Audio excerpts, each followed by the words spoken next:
Hello. Oh, welcome to turning off the email now. Welcome to Poetry Lockdown, day 32.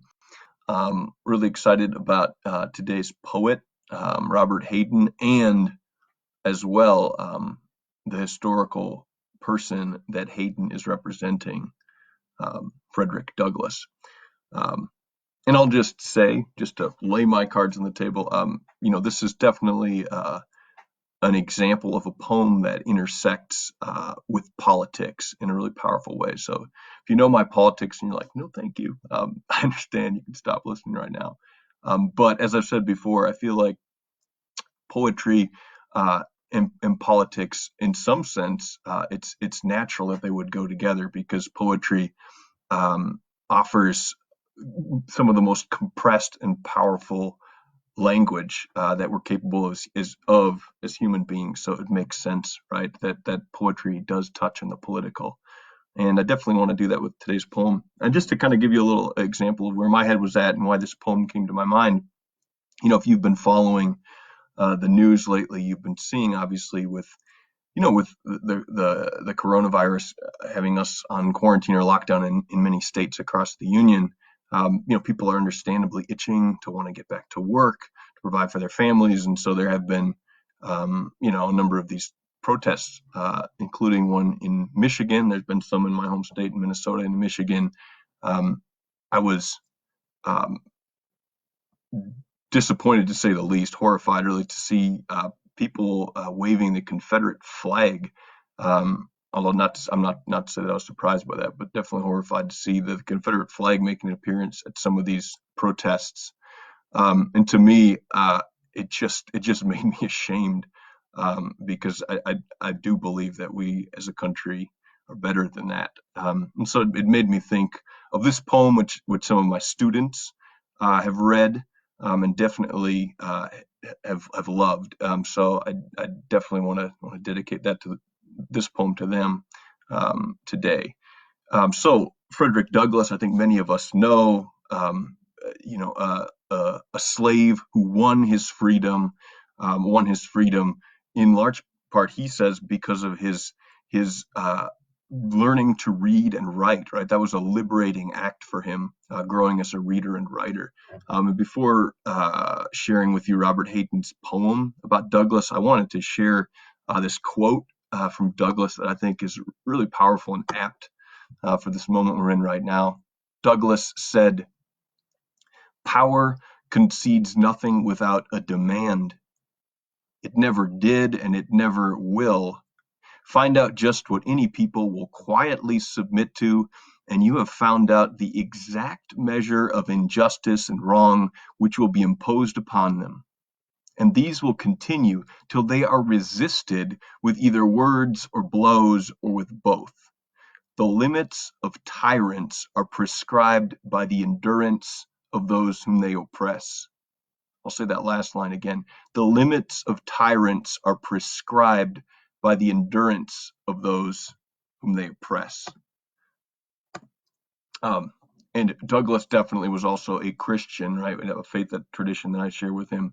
And there's nothing in the gospel about submitting to tyrants, right? And speaking out against injustice is also a part of Christian witness. So I also want to say that because I know a lot of people out there share that faith tradition with me. All right, so this poem by Robert Hayden, oh my goodness, it's amazing. It's another sonnet, which is a form that I'm in love with just because of the power of compression that exists in the form. So let me now read Frederick Douglass by Robert Hayden. Hayden, really prominent African-American poet and teacher of poetry during the 20th century. I think he lived from 1917 to 1980. Wrote some terrific poems, and many of them, like this one, engage with the history of the country. Frederick Douglass. When it is finally ours, this freedom, this liberty, this beautiful and terrible thing, needful to man as air, usable as earth, when it belongs at last to all, when it is truly instinct, brain matter, diastole, systole, reflex action.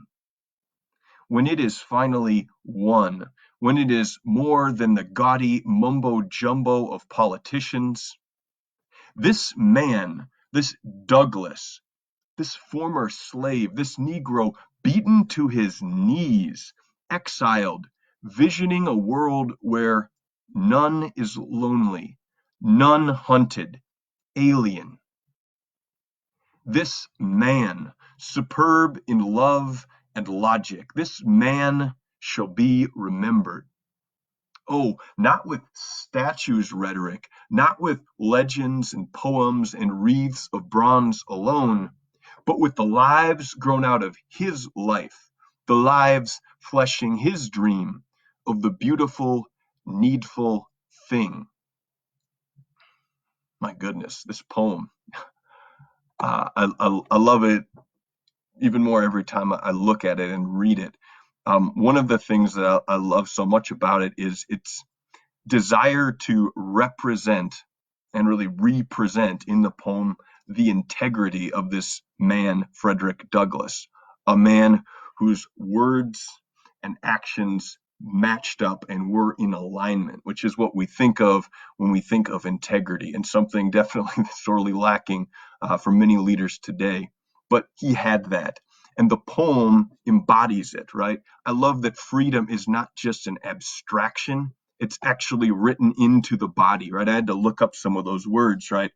He says, when it's finally ours, freedom, when it belongs, is when it's truly instinct. Brain matter, diastole, diastole and systole, and I don't know which is which right now because I just looked it up, but the expansion and contraction of the heart, right? When that happens, when freedom is actually woven into the body, that's when we know we have it. And clearly, just from what I said at the beginning of this video, we're not there yet. But for me, this is that rare example of a poem where the words match up just exactly with the person being represented. It is hard to do a really good portrait poem, especially of someone famous, because it's kind of like, well, what do you say now? And this poem accomplishes that feat. So bravo, Robert Hayden, and may we draw nourishment from this poem. I'll read it one more time because it's short. Frederick Douglass, when it is finally ours, this freedom, this liberty, this beautiful and terrible thing, needful to man as air, usable as earth, when it belongs at last to all, when it is truly instinct, brain matter, diastole, systole, reflex action, when it is finally one, when it is more than the gaudy mumbo jumbo of politicians, this man, this Douglass, this former slave, this Negro beaten to his knees, exiled, visioning a world where none is lonely, none hunted, alien. This man, superb in love and logic, this man shall be remembered. Oh, not with statues rhetoric, not with legends and poems and wreaths of bronze alone, but with the lives grown out of his life, the lives fleshing his dream of the beautiful, needful thing.